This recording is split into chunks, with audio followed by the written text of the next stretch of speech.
ನೀವು ಕೂಡ ಟ್ರೇಡಿಂಗ್ ಕಲಿಬೇಕಾ? ಹಾಗಾದ್ರೆ ಬನ್ನಿ, ನನ್ನ ಜರ್ನಿಗೆ ಜಾಯ್ನ್ ಆಗಿ. ನಮಸ್ಕಾರ ಸ್ನೇಹಿತರೆ, ಮತ್ತೆ ನಿಮ್ಮೆಲ್ಲರಿಗೂ ಗ್ರೋ ವಿತ್ ಸುಮು ಯೂಟ್ಯೂಬ್ ಚಾನಲ್ಗೆ ಸ್ವಾಗತ ಸುಸ್ವಾಗತ.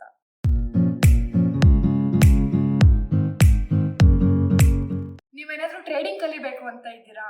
ಹಾಗಾದ್ರೆ ಎಸ್, ಈ ವಿಡಿಯೋ ನಿಮ್ಗಾಗಿ. ಇವಾಗ ತಿಳ್ಕೊಳ್ಳೋಣ ಏನಕ್ಕೆ ಫಂಡಮೆಂಟಲ್ಸ್ ಆಫ್ ಟ್ರೇಡಿಂಗ್ ನ ತಿಳ್ಕೊಳ್ಳೋದು ತುಂಬಾ ಇಂಪಾರ್ಟೆಂಟ್, ಮತ್ತೆ ಎಕ್ಸಾಕ್ಟ್ ಆಗಿ ಫಂಡಮೆಂಟಲ್ಸ್ ಆಫ್ ಟ್ರೇಡಿಂಗ್ ಅಂದ್ರೆ ಏನು ಅಂತ. ಸೊ ಫಸ್ಟ್ ಥಿಂಗ್, ಏನಕ್ಕೆ ನಾವು ಬೇಸಿಕ್ಸ್ ಆಫ್ ಟ್ರೇಡಿಂಗ್ ನ ತಿಳ್ಕೋಬೇಕು. ಇಮ್ಯಾಜಿನ್ ಮಾಡ್ಕೊಳ್ಳಿ, ಯಾವುದೇ ತರ ರೋಡ್ ಮ್ಯಾಪ್ ಇಲ್ಲದೆ ಹೊಸ ಸಿಟಿನ ಎಂಟ್ರಿ ಆದ್ರೆ ಹೇಗಿರತ್ತೆ ಅಂತ. ಎಷ್ಟು ಸ್ಟ್ರಗಲ್ ಇರುತ್ತೆ, ಮತ್ತೆ ಕನ್ಫ್ಯೂಷನ್ ಇರುತ್ತೆ ಅಲ್ವಾ? ಎಕ್ಸಾಕ್ಟ್ಲಿ, ಫಂಡಮೆಂಟಲ್ಸ್ ನ ಅರ್ಥ ಮಾಡ್ಕೊಳ್ಳದೆ ಟ್ರೇಡಿಂಗ್ ನ ಮಾಡೋದು ಕೂಡ ಅದೇ ತರ ಇರುತ್ತೆ. ಸೊ ಬೇಸಿಕ್ಸ್ ನ ತಿಳ್ಕೊಳ್ಳೋದ್ರಿಂದ ಒಂದು ಒಳ್ಳೆ ಡಿಸಿಷನ್ ನ ತಗೊಳ್ಳೋದಿಕ್ಕೆ, ರಿಸ್ಕ್ ನ ಮ್ಯಾನೇಜ್ ಮಾಡೋದಿಕ್ಕೆ, ಮತ್ತೆ ನಮ್ ವೆಲ್ತ್ ನ ಗ್ರೋ ಮಾಡೋದಿಕ್ಕೆ ತುಂಬಾ ಹೆಲ್ಪ್ ಮಾಡುತ್ತೆ. ಫೈನಾನ್ಷಿಯಲ್ ಇಂಡಿಪೆಂಡೆನ್ಸ್ ಡೋರ್ ನ ಓಪನ್ ಮಾಡೋದಿಕ್ಕೆ ಇದು ಒಂದು ಎಸೆನ್ಷಿಯಲ್ ಸ್ಕಿಲ್ ಅಂತಾನೆ ಹೇಳ್ಬೋದು. ಇವಾಗ ಬೇಸಿಕ್ಸ್ ಬಗ್ಗೆ ತಿಳ್ಕೊಳ್ಳೋಣ. ಟ್ರೇಡಿಂಗ್ ಗೆ ಫೈನಾನ್ಷಿಯಲ್ ಇನ್ಸ್ಟ್ರೂಮೆಂಟ್ಸ್ ಗಳಾದಂತ ಸ್ಟಾಕ್ಸ್, ಬಾಂಡ್ಸ್ ಮತ್ತೆ ಕರೆನ್ಸೀಸ್ ನ ಬೈ ಮತ್ತೆ ಸೆಲ್ ಮಾಡೋದಿರುತ್ತೆ. ಇದು ಪ್ರೈಸ್ ಮೂವ್ಮೆಂಟ್ ನ ಮೇಲೆ ಪ್ರಾಫಿಟ್ ನ ತಗೊಳ್ಳೋದಿಕ್ಕೆ ನಾವು ತಗೊಳ್ಳುವಂತ ಇನ್ಫಾರ್ಮ್ ಡಿಸಿಷನ್ ಆಗಿರುತ್ತೆ. ಸೊ ಇದಕ್ಕೆ ಕೀ ಎಲಿಮೆಂಟ್ಸ್ ಗಳು ಯಾವ್ದಂದ್ರೆ ರಿಸ್ಕ್ ಮ್ಯಾನೇಜ್ಮೆಂಟ್, ಮಾರ್ಕೆಟ್ ಅನಾಲಿಸಿಸ್ ಮತ್ತೆ ಸಾಲಿಡ್ ಸ್ಟ್ರಾಟಜಿ. ಇದನ್ನ ಚೆಸ್ ಗೇಮ್ ತರ ಥಿಂಕ್ ಮಾಡಿ. ಲೈಕ್ ಸ್ಟ್ರಾಟಜಿಕ್ ಮೂವ್ ಇರುತ್ತೆ, ಮತ್ತೆ ಆಪೋಸಿಟ್ ಕ್ಯಾಂಡಿಡೇಟ್ ನ ವಿನ್ ಆಗೋದಿರುತ್ತೆ. ಇಲ್ಲಿ ಆಪೋಸಿಟ್ ಕ್ಯಾಂಡಿಡೇಟ್ ಅಂದ್ರೆ ಮಾರ್ಕೆಟ್. ತುಂಬಾ ಜನಕ್ಕೆ ಮಿಸ್ಕನ್ಸೆಪ್ಷನ್ ಇದೆ, ಟ್ರೇಡಿಂಗ್ ಈಸ್ ಜಸ್ಟ್ ಗ್ಯಾಮ್ಲಿಂಗ್ ಅಂತ. ಸಪೋಸ್ ನಾವು ಡೈಸ್ ನ ರೋಲ್ ಮಾಡಿದಾಗ ಅದು ಲಕ್ ಮೇಲೆ ಡಿಪೆಂಡ್ ಆಗಿರುತ್ತೆ. ಆದ್ರೆ ಟ್ರೇಡಿಂಗ್ ಅನ್ನೋದು ಅನಾಲಿಸಿಸ್, ರಿಸರ್ಚ್ ಮತ್ತೆ ಸ್ಟ್ರಾಟಜಿ ಮೇಲೆ ನಿಂತಿರುತ್ತೆ. ಸಕ್ಸಸ್ಫುಲ್ ಟ್ರೇಡರ್ಸ್ ಯಾವಾಗೂ ಅವ್ರ ಲಕ್ ಮೇಲೆ ಡಿಪೆಂಡ್ ಆಗಿರಲ್ಲ, ಅವರ ನಾಲೆಡ್ಜ್ ಮತ್ತೆ ಸ್ಕಿಲ್ ಮೇಲೆ ಡಿಪೆಂಡ್ ಆಗಿರ್ತಾರೆ.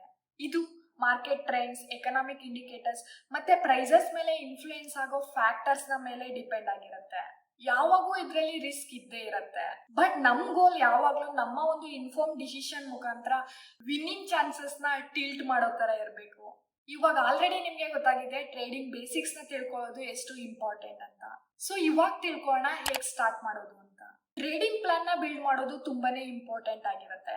ನಿಮ್ಮ ಫೈನಾನ್ಷಿಯಲ್ ಗೋಲ್ಸ್, ರಿಸ್ಕ್ ಟಾಲರೆನ್ಸ್ ಮತ್ತೆ ಟೈಮ್ ಕಮಿಟ್ಮೆಂಟ್ ನ ಫಸ್ಟ್ ಡಿಫೈನ್ ಮಾಡ್ಕೊಳ್ಳಿ. ನಿಮ್ಗೆ ಸರಿ ಹೊಂದುವಂತ ಸ್ಟ್ರಾಟಜೀಸ್ ನ ಡೆವಲಪ್ ಮಾಡ್ಕೊಳ್ಳಿ. ಅದು ಡೇ ಟ್ರೇಡಿಂಗ್ ಆದ್ರೂ ಆಗಿರ್ಬೋದು, ಸ್ವಿಂಗ್ ಟ್ರೇಡಿಂಗ್ ಆದ್ರೂ ಆಗಿರ್ಬೋದು, ಆರ್ ಇನ್ವೆಸ್ಟಿಂಗ್ ಸ್ಟ್ರಾಟಜಿನಾದ್ರೂ ಆಗಿರ್ಬೋದು. ನಿಮ್ಮ ಒಂದು ಪ್ಲಾನ್ ನಿಮ್ಗೆ ರೋಡ್ ಮ್ಯಾಪ್ ಆಗಿರುತ್ತೆ. ಅದು ನಿಮ್ಗೆ ಫೋಕಸ್ಡ್ ಆಗಿರೋದಿಕ್ಕೆ ಮತ್ತೆ unpredictable world of trading discipline ಆಗಿರೋದಿಕ್ಕೆ ತುಂಬಾನೇ ಹೆಲ್ಪ್ ಮಾಡುತ್ತೆ. ಫೈನಲಿ ಬಿಗಿನರ್ಸ್ಗೆ ಕೆಲವೊಂದು ಕೀ ಎಲಿಮೆಂಟ್ಸ್ ನ ತಿಳ್ಕೊಳ್ಳೋಣ. ಮಾರ್ಕೆಟ್ ಯಾವಾಗೂ ಚೇಂಜ್ ಆಗ್ತಾನೆ ಇರುತ್ತೆ. So educate your self continuously. Small amount ಇಂದ ಸ್ಟಾರ್ಟ್ ಮಾಡಿ, ಮತ್ತೆ ಎಕ್ಸ್ಪೀರಿಯನ್ಸ್ ಆದ್ಮೇಲೆ ನೆಕ್ಸ್ಟ್ ಅಮೌಂಟ್ ನ ಇನ್ಕ್ರೀಸ್ ಮಾಡ್ತಾ ಹೋಗಿ. ನಿಮ್ಮ ಎಮೋಷನ್ಸ್ ಮತ್ತೆ ಫೀಲಿಂಗ್ಸ್ ಗಳು ನಿಮ್ಮ ಒಂದು ಡಿಸಿಷನ್ ನ ತಗೊಳ್ಳೋದಿಕ್ಕೆ ಬಿಡಬೇಡಿ. ಒಂದು ಸ್ಟ್ರಾಟಜಿಕ್ ಪ್ಲಾನ್ಗೆ ಸ್ಟಿಕ್ ಆನ್ ಆಗಿರಿ. ಅಂಡ್ ಲಾಸ್ಟ್ಲಿ, ಎಕ್ಸ್ಪೀರಿಯನ್ಸ್ ಟ್ರೇಡರ್ಸ್ ಇಂದ ಅಡ್ವೈಸರ್ಸ್ ಗಳನ್ನ ತಗೊಳ್ಳಿ. ಅದು ನಿಮ್ಮ ಟ್ರೇಡಿಂಗ್ ಜರ್ನಿಗೆ ತುಂಬಾ ಹೆಲ್ಪ್ ಆಗತ್ತೆ. ಸೊ ಇವಾಗ ನಿಮ್ಗೆ ಟ್ರೇಡಿಂಗ್ ಬೇಸಿಕ್ಸ್ ಬಗ್ಗೆ ಗೊತ್ತಾಗಿದೆ, ಹೌದಲ್ವಾ? ನೆನ್ಪಿಟ್ಕೊಳ್ಳಿ ಸ್ನೇಹಿತರೆ, trading is a beautiful journey, running race ಅಂತೂ ಅಲ್ವೇ ಅಲ್ಲ. ಸೊ ಫಂಡಮೆಂಟಲ್ಸ್ ನ ಅರ್ಥ ಮಾಡ್ಕೊಳ್ಳೋದ್ರಿಂದ ಫೈನಾನ್ಷಿಯಲ್ ಮಾರ್ಕೆಟ್ ನಲ್ಲಿ ಸಕ್ಸಸ್ ಆಗೋದಿಕ್ಕೆ ತುಂಬಾನೇ ಹೆಲ್ಪ್ ಮಾಡುತ್ತೆ. ಸೊ ಈ ವಿಡಿಯೋ ನಿಮ್ಗೆ ಯೂಸ್ಫುಲ್ ಅನ್ಸಿದ್ರೆ ಲೈಕ್ ಮತ್ತೆ ಸಬ್ಸ್ಕ್ರೈಬ್ ಮಾಡೋದನ್ನ ಮರಿಬೇಡಿ. ಹಾಗೆ ಟ್ರೇಡಿಂಗ್ ಯಾವ್ದಾದ್ರು ಟಾಪಿಕ್ ಬಗ್ಗೆ ನಿಮ್ಗೆ ವಿಡಿಯೋಸ್ ಬೇಕು ಅಂದ್ರೆ ಕಮೆಂಟ್ ಸೆಕ್ಷನ್ ಮೆನ್ಷನ್ ಮಾಡಿ.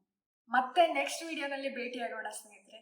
ಅಲ್ಲಿವರೆಗೂ ನಮಸ್ಕಾರ, ಟೇಕ್ ಕೇರ್, ಹ್ಯಾಪಿ ಟ್ರೇಡಿಂಗ್.